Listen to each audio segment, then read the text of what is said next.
Gary in California, retired airline captain, wants to weigh in here. Gary, tell us what you know, what you've seen so far. The helicopter was cleared to maintain 200 feet. The collision happened at about 400 feet. The helo pilot was 200 feet off his assigned altitude. Moreover, the helicopter pilot accepted responsibility to visually maintain separation and pass behind the passenger jet. This collision is 100% on the helicopter pilot, or going deeper, in my opinion, a stupid procedure that would even allow a helicopter to pass visually under an airliner, relying on visual separation at night. In no way was the American Airlines pilot expected to see and avoid another aircraft while on short final. He's got his hands full just getting all that iron on the ground without bending the metal and running into another aircraft. This is key to the collision. Our eyes at night are not reliable. In USAFE pilot training, an instructor moved around the room with a red flashlight, and then he turned out the lights and said, "Tell me if the light's moving right, left, blah, blah, blah." So we yelled out right, left, blah, blah, blah. They turned the lights on. The instructor had put the red light on the podium. The red light had never moved. And yet we were out there. We were saying we saw it move right. We saw it move left. Let me ask you this. You say that the helicopter should have been at 200 feet. Why do you think the helicopter pilot would have been at 400 feet? I'm not a helicopter pilot. I've only ridden in one a couple of times when I objected and got rescued from the forest. And I have no idea. I do know that I've read that it was a new pilot getting a local orientation training flight. Thank you for this call. That was fantastic, Buck. We got a bunch of people who want to weigh in. Steve in Traverse City, Michigan. You're a Delta pilot. You just heard what Gary in California, a retired airline captain, had to say. Does that square with some of your thoughts based on the evidence that is in public here? What stands out to you? Yeah, hey guys. Yeah, it is. Yeah, it's. I don't want to speculate, but I have a ton of time in the CRJ 900, which is the cousin airplane to the CRJ 700. About 7,000 hours in that aircraft alone, and I've flown into DCA hundreds and hundreds of times. They would have been on the Mount Vernon visual, and then turning left into runway 33, they would have taken. It would have been in a left slight turn because you have to stay over the river. So it would have created a blind spot to the crew a little bit. But are you still with me?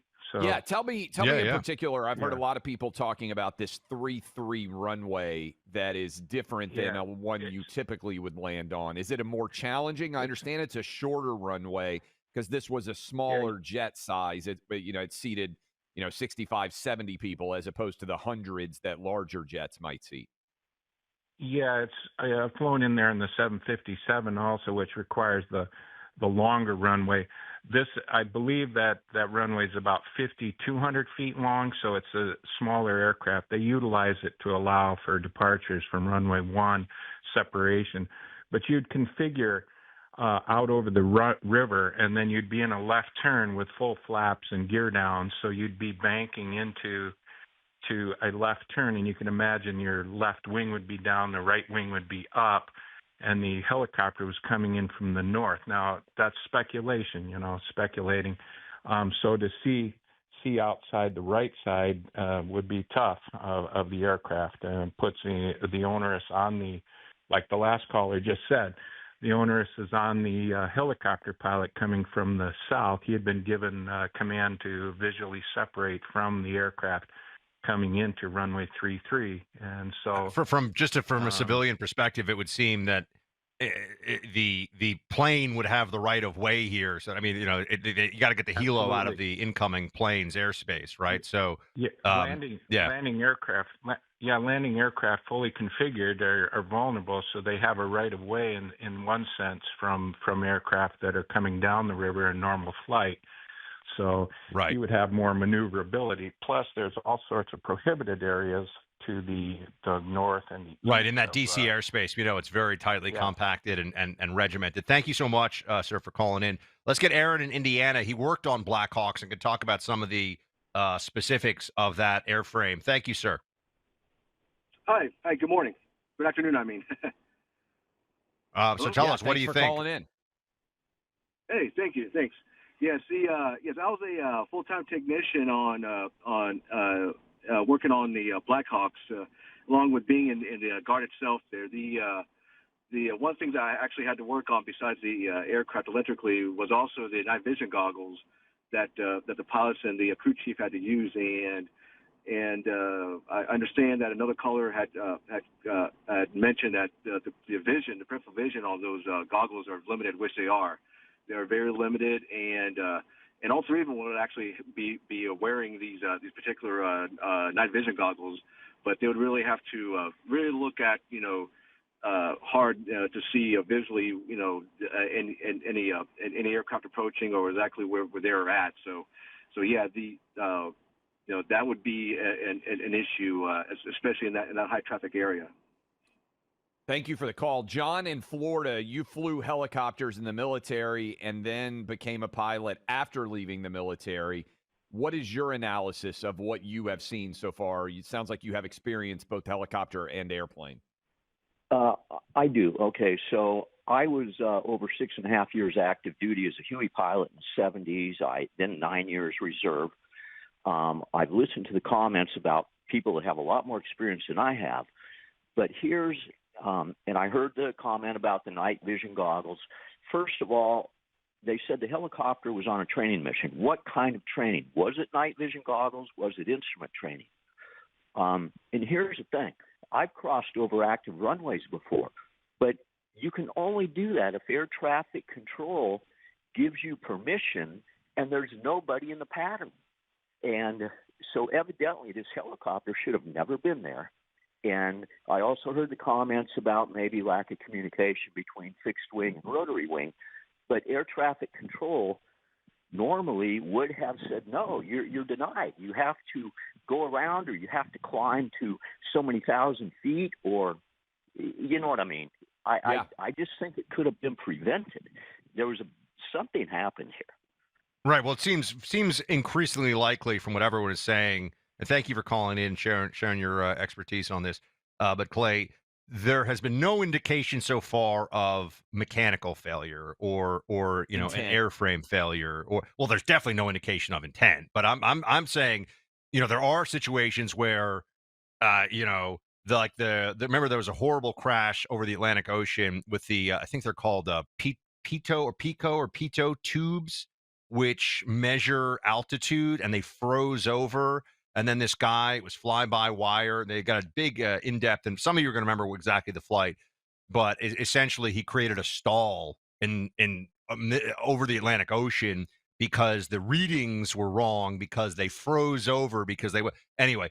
So sometimes it can be something like that, or it can just be a wing comes off, or what happened recently with the wasn't it the back tail came off a plane? Was that in Korea? Yeah, and I think they've had a bunch of stuff, like the emergency door came open on one of the planes. Like Yeah. there have been some of That's what those I'm things saying. where it's like a failure. That's of not the that's not aircraft. that's mechanical failure, not pilot error. So far, it's seeming like there was pilot error here, and we don't know any specifics on it, but we're going to continue to try to get to the bottom of it. Bob in Burlington, you're also a pilot. What's going on, Bob? Right. Hey, thanks very much. I just wanted to amplify on one of your previous callers, Gary, concerning the communications problem. As a civil pilot, I've noticed on all FAA sectional charts that every major airport has two frequencies, usually for tower and approach. One of them is dedicated only to military aircraft, and the other is for civilian aircraft. Now, having flown only civil aircraft with no military radios, I understand there may be a communications problem here. If the military pilot is being dispatched on his frequency and the civil pilot's listening only to his frequency, they may not know that there's traffic in the way.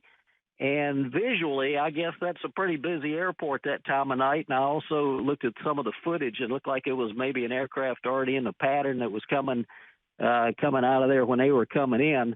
I can understand ground clutter and the visibility factor not being great, but the communications, I want somebody to tell me how that's resolved.